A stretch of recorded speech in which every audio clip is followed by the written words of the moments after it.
Capítulo 4, As ilusões do ego, parte 1, ensinamento certo e aprendizado certo. Um bom professor esclarece suas próprias ideias e as fortalece por ensiná-las. O professor e o aluno são iguais no processo do aprendizado. Eles estão no mesmo nível de aprendizado e, ao menos que compartilhem suas lições, lhes faltará convicção. Um bom professor tem que acreditar nas ideias que ensina, mas tem que preencher ainda outra condição. Tem que acreditar nos estudantes a quem oferece as ideias. Muitos montam guarda sobre suas ideias porque querem proteger seus sistemas de pensamento assim como são. E aprendizado significa mudança. A mudança é sempre amedrontadora para os separados, pois não podem concebê-la como um movimento em direção a curar a separação. Eles sempre a percebem como um movimento rumo à maior separação, pois a separação foi a sua primeira experiência de mudança. Acreditas que se não permitires que nenhuma mudança entre no teu ego, acharás paz. Essa profunda confusão só é possível se afirmas que o mesmo sistema de pensamento pode erguer-se com base em dois fundamentos. Nada pode alcançar o espírito a partir do ego e nada pode alcançar o ego a partir do espírito. O espírito não pode fortalecer o ego nem reduzir o conflito dentro dele. O ego é uma contradição. O seu ser e o ser de Deus estão em oposição. Eles se opõem na origem, na direção e no resultado. São fundamentalmente irreconciliáveis porque o espírito não pode perceber o ego e o ego não pode conhecer. Portanto, não estão em comunicação e nunca podem estar em comunicação.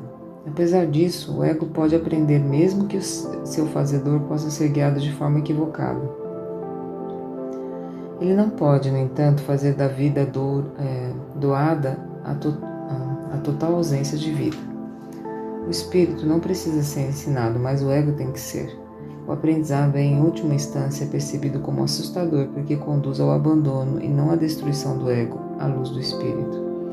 Essa é a mudança da qual o ego não pode deixar de ter medo, porque ele não compartilha da minha caridade. Minha lição era como a tua, e porque aprendi, posso ensiná-la. Eu nunca vou atacar o teu ego, mas estou tentando ensinar-te como surgiu o sistema de pensamento. Quando eu te lembro da tua verdadeira criação, o teu ego não pode deixar de responder com medo.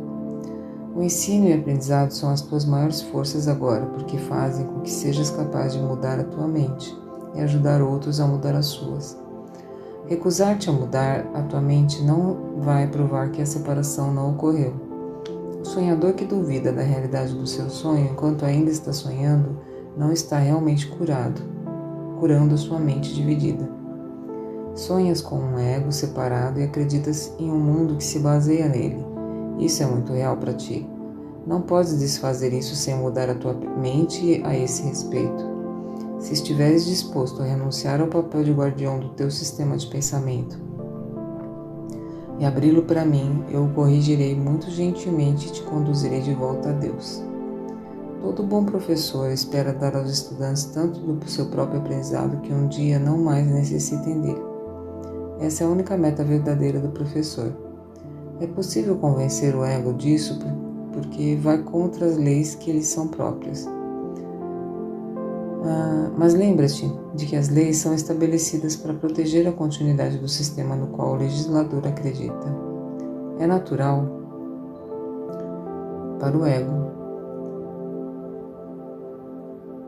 tentar proteger a si mesmo, uma vez que tu o fizeste, mas não é natural para ti querer obedecer às leis do ego, a não ser que tu acredites nelas. O ego não pode fazer essa escolha, devido à natureza da sua origem, tu podes devido à natureza da tua. Os egos podem chocar-se com o estrondo em qualquer situação, mas os espíritos não podem chocar-se de forma alguma. Se percebes um professor meramente como um ego maior, sentirás medo, porque engrandecer um ego seria aumentar a ansiedade a respeito da separação. Eu vou ensinar contigo e viver contigo, e se pensares comigo, mas minha meta sempre será finalmente absolver-te da necessidade de um professor. Isso é o oposto da meta do professor orientado pelo ego. Ele está preocupado com o efeito do seu ego porque os outros egos e, portanto, interpreta sua interpretação como um meio de preservação egótica. Eu não seria capaz de devotar-me ao ensino se acreditasse nisso. E tu não serás um professor devotado enquanto acreditares nisso. Eu estou constantemente sendo percebido como um professor que deve ser exaltado ou rejeitado, mas não aceite nenhuma das duas percepções para mim mesmo. O teu valor não é estabelecido pelo ensino ou pelo aprendizado. O teu valor é estabelecido por Deus. Enquanto contestares isso, tudo o que fizeres será amedrontador, particularmente qualquer situação que preste a crença na superioridade e na inferioridade.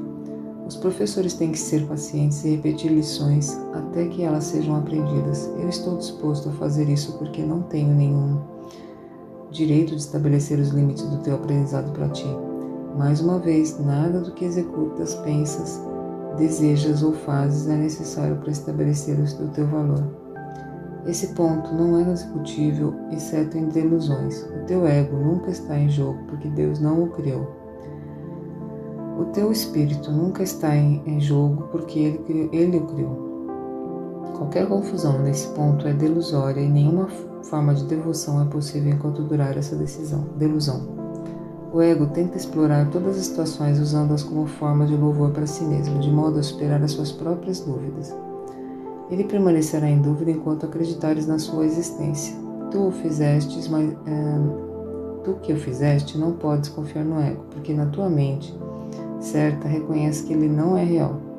A única solução sã é não tentar mudar a realidade, que é de fato uma tentativa amedrontadora, mas aceitá-la como ela é. Tu és parte da realidade que permanece imutável além do alcance do teu ego, mas facilmente acessível ao espírito. Quando sentes medo, aquieta-te e sabes que Deus é real e que tu és seu filho amado com quem ele se compraz. Não permitas que o teu ego conteste isso, porque o ego não pode conhecer o que está tão além do seu alcance como tu estás. Deus não é o autor do medo, tu és. Escolheste criar de modo diferente dele e fizeste, portanto, o medo para ti mesmo. Não estás em paz porque não estás cumprindo a tua função. Deus te deu uma função muito sublime que tu não estás encontrando. O teu ego escolheu sentir medo em vez de encontrá-la. Quando despertares, não serás capaz de compreender isso, porque isso é literalmente inacreditável. Não acredites no inacreditável agora. Qualquer tentativa de aumentar a sua credibilidade meramente adia o inevitável. A palavra inevitável é amedrontadora para o ego, mas alegre para o espírito. Deus é inevitável e tu não podes evitá-lo, assim como ele não pode evitar-te. O ego tem medo da alegria do Espírito Santo, pois uma vez que a tiveres experimentado, retirarás toda a projeção do ego e passarás a não ter nenhum investimento no medo. O teu investimento agora é grande, porque o medo é uma testemunha da separação, e o teu ego se regozija quando tu a testemunhas. Deixa para trás. Não a escutes e não a preserves. Escuta apenas a Deus, que é tão incapaz de engano quanto o espírito que ele criou. Libera a ti mesmo e libera os outros. Não apresentes um retrato falso e indigno de ti mesmo aos outros, e não aceites tal retrato deles para ti mesmo. O ego tem construído para ti uma casa depauperada que não te abriga, porque não pode construir de outra forma. Não tentes fazer com que essa casa empobrecida fique de pé. A sua fraqueza é tua força. Só Deus poderia fazer uma casa digna das suas criações, que escolheram deixá-la vazia por desapropriarem a si mesmas. Apesar disso, a sua casa ficará de pé para sempre e está pronta para ti quando escolheres entrar. Disso tu podes estar totalmente certo. Deus é tão incapaz de criar o perecível quanto o ego de fazer o eterno. Com o teu ego tu nada podes fazer para salvar a ti mesmo ou aos outros, mas com teu espírito podes fazer tudo para a salvação de ambos. A humildade é uma lição para o ego, não para o espírito. O espírito está além da humildade porque reconhece sua radiância e com contentamento derrama sua luz por toda parte. Os mansos herdarão a terra porque seus egos são humildes. ficam humildes e isso lhes dará uma percepção mais verdadeira. O reino do céu é direito de espírito, cuja beleza e dignidade estão muito além da dúvida, além da percepção e fica para sempre, com a marca do amor de Deus por suas criações, que são totalmente dignas dele e só dele. Nada além disso é suficientemente digno de ser uma dádiva para a criação do próprio Deus. Eu substituirei o teu ego se tu desejares, mas nunca o teu espírito. Um pai pode seguramente deixar uma criança com um irmão mais velho que tenha se mostrado responsável, mas isso não envolve nenhuma confusão em relação à origem da criança. O irmão pode proteger o corpo da criança, o seu ego, mas não se confunde com o pai para fazer isso. Tu podes me confiar o teu corpo e o teu ego apenas porque isso faz com que sejas capaz de não te preocupares com eles e me permite ensinar-te que eles não têm importância. Eu não poderia compreender a importância que tem para ti se uma vez eu mesma não tivesse sido tentada a acreditar neles. Vamos então empreender o aprendizado dessa lição juntos, de modo que possamos ficar livres deles juntos. Eu preciso de professores devotados que compartilhem meus objetivos de curar a mente. O espírito está muito além da necessidade da tua proteção ou da minha. Lembra-te disto. Nesse mundo não precisa ter aflições porque eu venci o mundo. É por isso que deves ter bom ânimo. É por isso que deves ter bom ânimo. Fim da leitura do dia de hoje. Livro de Exercícios, lição 27. Acima de tudo eu quero ver. A ideia de hoje exprime algo mais forte do que meramente determinação. Ela dá à visão prioridade entre os teus desejos. Tu podes te sentir hesitante quanto ao uso da ideia, alegando não estar seguro de que é isso que realmente queres dizer. Isso não importa. O propósito dos exercícios de hoje é o de trazer um momento em que essa ideia será totalmente verdadeira para ti, mais perto de ti. Pode haver uma grande tentação em acreditar que algum tipo de sacrifício te está sendo pedido quando dizes que acima de tudo tu queres ver.